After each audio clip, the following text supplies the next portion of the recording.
Hello दोस्तों, नमस्कार। मैं कुशल कुमार आपके अपने चैनल पर स्वागत करता हूं। दोस्तों, इस वीडियो में बात करने वाले अपन वीडियो के बारे में। दोस्तों, वीडियो का चैप्टर नंबर 2 जो चल रहा है, चैप्टर नंबर 2 के दोस्तों आज पार्ट 4 की बात करेंगे। दोस्तों, पार्ट 4 की बात करेंगे जिसमें पार्ट 3 तक दोस्तों 150 क्वेश्चन तक हो चुके हैं।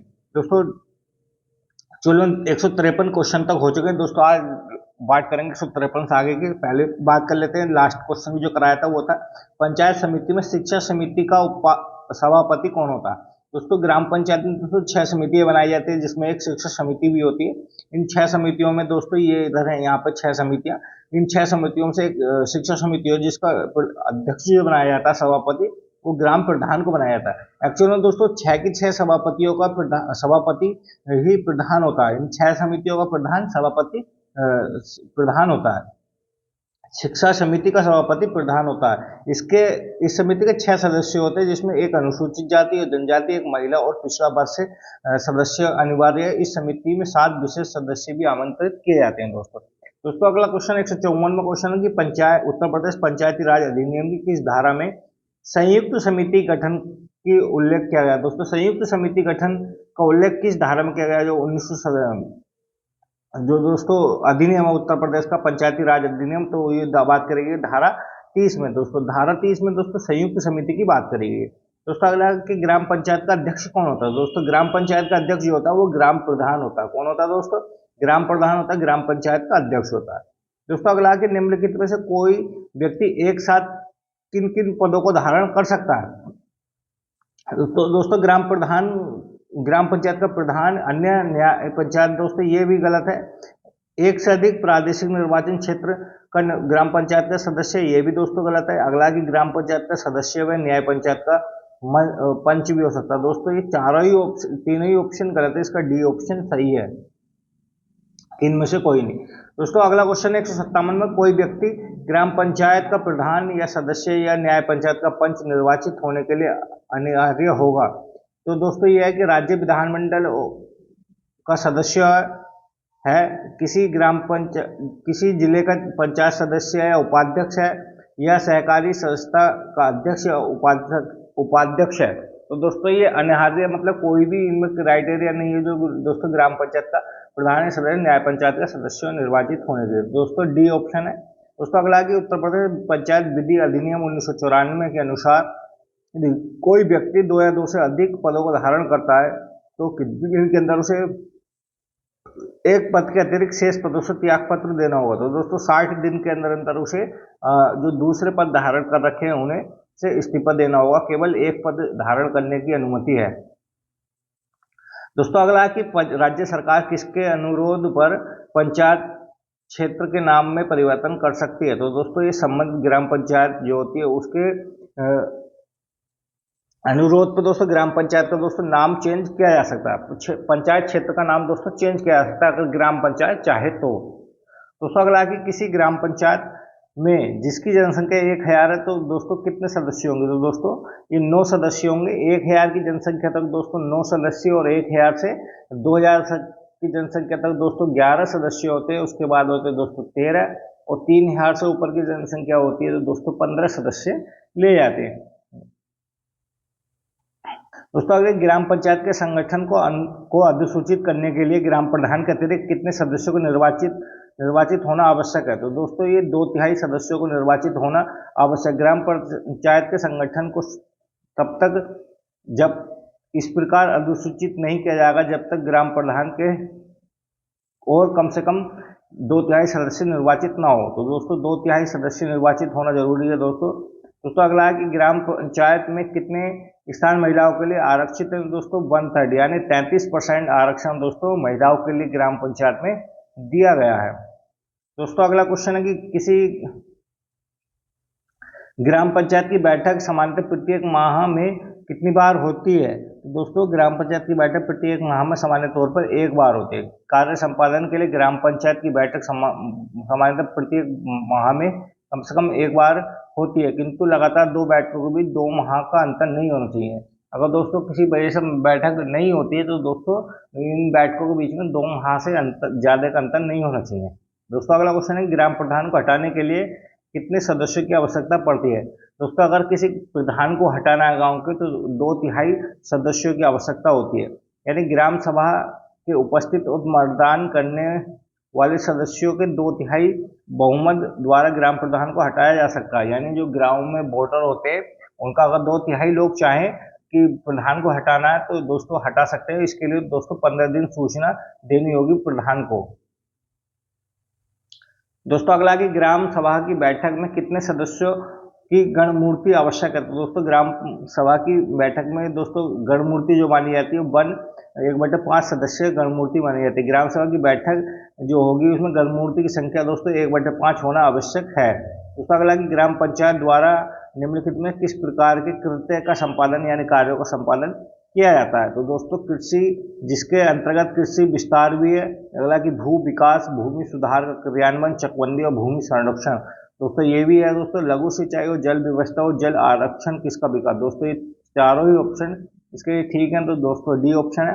दोस्तों अगला क्वेश्चन है कि पंचायत क्षेत्र के लिए विकास योजना प्रतिवर्ष किसके द्वारा तैयार की जाती है। दोस्तों पंचायत क्षेत्र के लिए जो प्रतिवर्ष विकास योजना तैयार की जाती है तो दोस्तों ग्राम पंचायत के द्वारा। किसके द्वारा? ग्राम पंचायत के द्वारा। अगला क्वेश्चन है कि ग्राम पंचायत को किसके आदेश से उसके अधिकार सीमा के बाहर स्थित संस्थाओं को चंदा देने की दोस्तों अधिकार प्राप्त है। दोस्तों यानी जो उसकी ग्राम पंचायत से बाहर चीज है उन्हें अगर वो ग्राम पंचायत चंदा देना चाहे तो किसने अधिकार दिया है। तो दोस्तों ये राज्य सरकार ने अधिकार दिया है कि ग्राम पंचायत अपने क्षेत्र अधिकार से बाहर भी चंदा दे सकती है। दोस्तों अगला ग्राम पंचायत के सदस्यों को अधिकार प्राप्त है। दोस्तों ग्राम पंचायत के सदस्यों को अधिकार प्राप्त है। संकल्प प्रस्तुत करने का भी दोस्तों ग्राम पंचायत के सदस्यों को अधिकार दिया गया है। संबंधित विषय के संबंधित प्रश्न पूछने का भी अधिकार दिया गया है।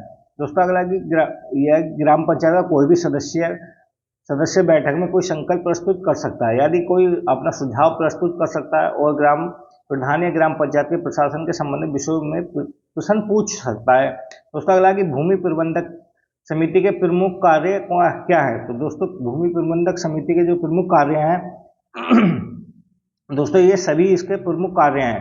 दोस्तों ये जितने भी हैं ये सभी भूमि प्रबंधक समिति के कार्य से वन तथा वृक्षों का परीक्षण, अनुरक्षण और विकास।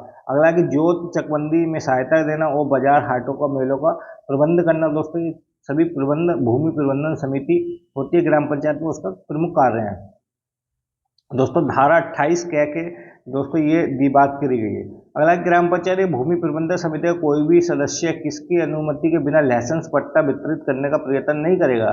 तो दोस्तों ये कलेक्टर यानी डीएम से परमिशन लेगा तभी दोस्तों कोई पट्टा वगैरह जो है दोस्तों दिया जाएगा। दोस्तों अगला कि ग्राम सभा की बैठक से पहले के कर्तव्य नहीं है। दोस्तों ग्राम सभा की बैठक से पहले कर्तव्य नहीं है, तो दोस्तों इसका सी ऑप्शन है। ग्राम सभा की पिछली बैठक में प्रस्ताव पर की गई कार्यवाही की रिपोर्ट पेश करना। दोस्तों ये प्रमुख कार्य नहीं है जो दोस्तों ग्राम पंचायत की जो बैठक होती है उसमें। दोस्तों अगला क्वेश्चन है कि पंचायती राज अधिनियम की धारा 28, पंचायती राज अधिनियम धारा 28 और 22 के अनुसार ग्राम पंचायत के जिम्मे कितने कार्य हैं। तो दोस्तों 29 कार्य हैं। कितने दोस्तों? 29 कार्य है, लेकिन यहाँ धारा 22 के तहत जो है दोस्तों वो 31 कार्य है। लेकिन अभी दोस्तों ग्राम पंचायत के लिए दोस्तों 29 कार्यों की व्यवस्था की गई है, जिसमें से केवल अभी 16 ही कार्य दोस्तों ग्राम पंचायतों को सौंपे गए हैं। दोस्तों धारा 22 के अनुसार दोस्तों 31 कार्यों की बात करी गई है। ग्राम पंचायत के जिम्मे दोस्तों कुल 31 कार्यों का उल्लेख है, जिसमें कृषि, पशुपालन, खाद एवं ग्राम विकास, कुटीर उद्योग, जल पेय, सड़क, भवन निर्माण, गृह निर्माण आदि की व्यवस्था की गई है। दोस्तों अगला कि पंचायती राज अधिनियम की किस ग्राम पंचायत की स्थायी समितियों का उल्लेख किस धारा के तहत किया गया। तो ग्राम पंचायत की जो स्थायी समितियां उनका उल्लेख धारा 25 के तहत किया गया। किसके तहत दोस्तों? धारा 25 के तहत। अगला क्वेश्चन है कि ग्राम प्रधान से सवाल जवाब करने का अधिकार किसे प्राप्त है। दोस्तों ग्राम पंचायत के किसी भी सदस्य को दोस्तों ग्राम प्रधान से कोई भी सवाल जवाब करने का पूरा अधिकार है। दोस्तों अगला कि किसी पंचायत के छोटे निर्वाचन क्षेत्र को किस नाम से जाना जाता है। दोस्तों उसको जाना जाता है वार्ड के नाम से। किसके? वार्ड के नाम से जानता है। किसी पंचायत के छोटे जो ग्राम पंचायत छोटे छोटे दोस्तों वार्डों में बांटी जाती है ग्राम पंचायत, उनमें से सदस्य चुने जाते हैं दोस्तों, उन्हें बोला जाता है वार्ड। तो ग्राम स्वराज की मूल इकाई क्या है। तो ग्राम स्वराज की मूल इकाई ग्राम सभा। दोस्तों क्या है? ग्राम सभा। ग्राम सभा पंचायती राज प्रणाली का आधारशिला है, यह ग्राम स्वराज की मूल इकाई है। दोस्तों अगला कि ग्राम सभा की बैठक बुलाने और बैठक की समीक्षा करने का अधिकार किसे है? दोस्तों बैठक बुलाने और समीक्षा करने का अधिकार दोस्तों ग्राम प्रधान को दिया गया। किसको दोस्तों? ग्राम प्रधान को दिया गया। अगला क्वेश्चन है कि निम्नलिखित में से कौन कौन से कार्य ग्राम पंचायत से संबंधित हैं? दोस्तों पंचायत से संबंधित शहरी कार्य जितने भी सभी संबंधित, जैसे कि ग्राम पंचायत की बैठक के कार्य निश्चित करना, अगला की ग्राम विकास के लिए योजना बनाना, अगला की पंचायत द्वारा लगाए गए करों को जमा करने की तिथि निर्धारित करना। दोस्तों ये सभी कार्य दोस्तों ग्राम पंचायत के हैं। दोस्तों अगला है कि लोकतांत्रिक राजनीतिक व्यवस्था में शासन को आम जनता के दरवाजे तक लाने का कार्य किसके द्वारा किया जाता है? दोस्तों पंचायती राज व्यवस्था के द्वारा किया जा रहा है। तो अगला क्वेश्चन, पंचायती राज व्यवस्था की प्राथमिक संस्था कौन सी है? तो दोस्तों प्राथमिक संस्था ग्राम सभा है। क्या दोस्तों? ग्राम सभा है। अगला क्वेश्चन है पंचायती राज का महत्व क्या है? तो दोस्तों पंचायती राज का महत्व जो है वो सभी जैसे स्थानीय सरकार की स्थापना करना पंचायती राज का महत्व है। हालांकि ग्राम के विकास में महत्वपूर्ण भूमिका भी अदा करनी है। दोस्तों प्राथमिक शिक्षा, स्वास्थ्य पर बल देना, ये सभी दोस्तों पंचायती राज के प्रमुख महत्व यानी कार्य भी है। दोस्तों अगला कि निम्नलिखित में से कौन सी पंचायती व्यवस्था की राज व्यवस्था की विशेषता नहीं है? दोस्तों विशेषता जो है वो इनमें कोई भी उपलब्ध नहीं है, यानी ये जितनी भी है सब प्राथमिक पंचायती राज की व्यवस्थाएं हैं। जैसे ग्राम पंचायत की दोस्तों प्राथमिक व्यवस्था है, त्रिस्तरीय प्रणाली भी और चुनाव दोस्तों सीधे तौर पर जनता के द्वारा किया जाता है। ये सभी हैं, लेकिन इनमें कोई ऐसी नहीं है जो पंचायती राज की व्यवस्था नहीं है। दोस्तों अगला क्वेश्चन है कि पंचायती राज प्रणाली के क्रियान्वयन में किन किन चुनौतियों के कारण विकास योजनाएं ग्रामीण क्षेत्रों तक नहीं पहुंच पाती है? तो दोस्तों यह है कि जैसे योग्य प्रशासनिक और विशेषज्ञों का अभाव है, दूसरा कि सही और विश्वसनीय तथ्यों की कमी है, अगला कि विकासात्मक योजना को क्रियान्वयन अनियमितता। दोस्तों सारे ऑप्शन गलत है। दोस्तों ये सभी चीजें वैसे राइट है, इसके ऑप्शन में नहीं है। दोस्तों अगला क्वेश्चन है कि ग्रामीण राज प्रणाली में विद्यमान चुनौतियों से निपटने के लिए कौन से उपाय आवश्यक हैं? तो दोस्तों ये सभी उपाय आवश्यक हैं। अगला क्वेश्चन है दोस्तों, विकेंद्रीकृत राज्य व्यवस्था का मूल उद्देश्य निम्नलिखित में से कौन सा सुनिश्चित करना है? तो दोस्तों ये है कि लोगों विकास में लोगों की भागीदारी सुनिश्चित करना पंचायती राज में। राजनीतिक समीकरण ये गलत है दोस्तों। लोकतांत्रिक विकेंद्रीकरण दोस्तों ये भी सही है। दोस्तों वित्त संग्रह ये भी गलत है दोस्तों। सेकंड और थर्ड इसका ऑप्शन बनता है, यानी सी ऑप्शन इसका बनता है। दोस्तों अगला क्वेश्चन है कि लोकतंत्र की पहली सीढ़ी कौन सी है जिसमें सत्ता का विकेंद्रीकरण होता है? तो दोस्तों ये पंचायती राज है, जिसमें लोकतंत्र की दोस्तों पहली श्रेणी मानी जाती है। दोस्तों अगला है कि संविधान संशोधन के द्वारा पंचायती राज को संवैधानिक दर्जा दिया गया। तो दोस्तों 73वां संविधान संशोधन 1992 के द्वारा पंचायती राज को दोस्तों संवैधानिक दर्जा दिया गया। दोस्तों अगला कि भारतीय संविधान के किस अनुच्छेद के तहत ग्राम पंचायतों के गठन की बात की गई? तो दोस्तों भारतीय संविधान के तहत जो आर्टिकल 40 है उसमें ग्राम पंचायतों की बात करी गई है, दोस्तों गठन की है। दोस्तों अगला कि भारतीय संविधान के किस अनुच्छेद के तहत ग्राम पंचायत की त्रिस्तरीय व्यवस्था की बात करी गई है? दोस्तों पंचायती राज व्यवस्था की त्रिस्तरीय की बात करी गई है आर्टिकल 243 ख या 243 ब के तहत दोस्तों त्रिस्तरीय पंचायती राज व्यवस्था की बात करी गई है। दोस्तों अगला क्वेश्चन है निम्नलिखित में से कौन सा सही है, ये देखना है आप लोगों को। तो दोस्तों दोनों ही ऑप्शन इसके सही है। दोस्तों कैसे हैं दोस्तों दोनों ही ऑप्शन बिल्कुल राइट ऑप्शन है। राजनीतिक व्यवस्था को मजबूत करने में लोकतंत्र का विशेष योगदान है। पंचायती राज संस्थाओं में मतदान प्रत्यक्ष रूप से भागीदार करते हुए, ये दोनों ही ऑप्शन ठीक है। दोस्तों अगला क्वेश्चन है कि निम्नलिखित कौन सही है? सही ऑप्शन देखना दोस्तों ये है कि कथन है, इसका कथन और निष्कर्ष जैसे कथन है पंचायती राज व्यवस्था लोकतंत्र को वास्तविक धरातल पर लाने की प्रथम पाठशाला। दोस्तों ये बिल्कुल राइट चीज है। प्राथमिक पाठशाला माना जाता है पंचायती राज को। इसमें समाज के सभी नागरिक प्रत्यक्ष रूप से सहभागी होते हैं। दोस्तों समाज के सभी लोग जो है वो प्रत्यक्ष रूप से सहभागी नहीं होते हैं। दोस्तों ये ऑप्शन तो ठीक है, लेकिन ये डिपेंड नहीं करता फर्स्ट पर। दोस्तों दोनों ही ऑप्शन ठीक है, लेकिन ये फर्स्ट पर डिपेंड नहीं कर रहा है। तो दोस्तों पंचायती राज व्यवस्था में लोकतांत्र वास्तविक धरातल पर लाने की पाठशाला है, जिसमें समाज के सभी लोग दोस्तों भागीदार करते हैं। दोस्तों अगला क्वेश्चन है पंचायती राज व्यवस्था की सफलता में रुकावटों का कारण क्या है? दोस्तों पंचायती राज व्यवस्था की जो सफलता में दोस्तों जो रुकावटें हैं उनका कारण क्या? तो दोस्तों ये सभी रुकावटें हैं जैसे कि अशिक्षा और ग्रामीण निर्धनता, दलगत राजनीति, संस्थाओं में आर्थिक स्रोतों की कमी। दोस्तों ये सभी पंचायती राज व्यवस्था में रुकावट के कारण है। दोस्तों अगला ऑप्शन है कि मैं पंचायती राज के प्रति अति प्रति पूर्णतः आश्वासित हूँ। मैं महसूस करता हूँ कि भारत के संदर्भ में यह बहुत कुछ भौतिक और क्रांतिकारी है। निम्नलिखित में किससे संबंधित है? ये कथन किसने दिया था दोस्तों? ये पंडित जवाहरलाल नेहरू ने दिया था।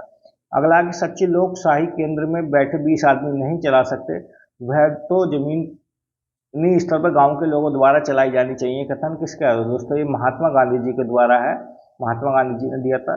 दोस्तों आज का अंतिम क्वेश्चन है कि संवैधानिक तौर पर बिहार, असम और मध्य प्रदेश में ग्राम सभा की बैठक आयोजित करने का प्रावधान है। तो दोस्तों 4 बार की जाती है वर्ष में।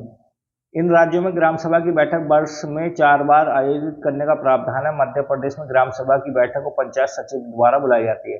दोस्तों बाकी राज्यों में दोस्तों ग्राम पंचायत की बैठक जो है वो प्रधान द्वारा बुलाई जाती है, लेकिन मध्य प्रदेश में ग्राम सभा की बैठक जो है पंचायत सचिव के द्वारा बुलाई जाती है। दोस्तों पार्ट 4 में अपन बात करेंगे 196 क्वेश्चन तक। दोस्तों अगले पार्ट में बात करेंगे, पार्ट 5 में बात करेंगे दोस्तों 196 से अगले क्वेश्चन के बारे में।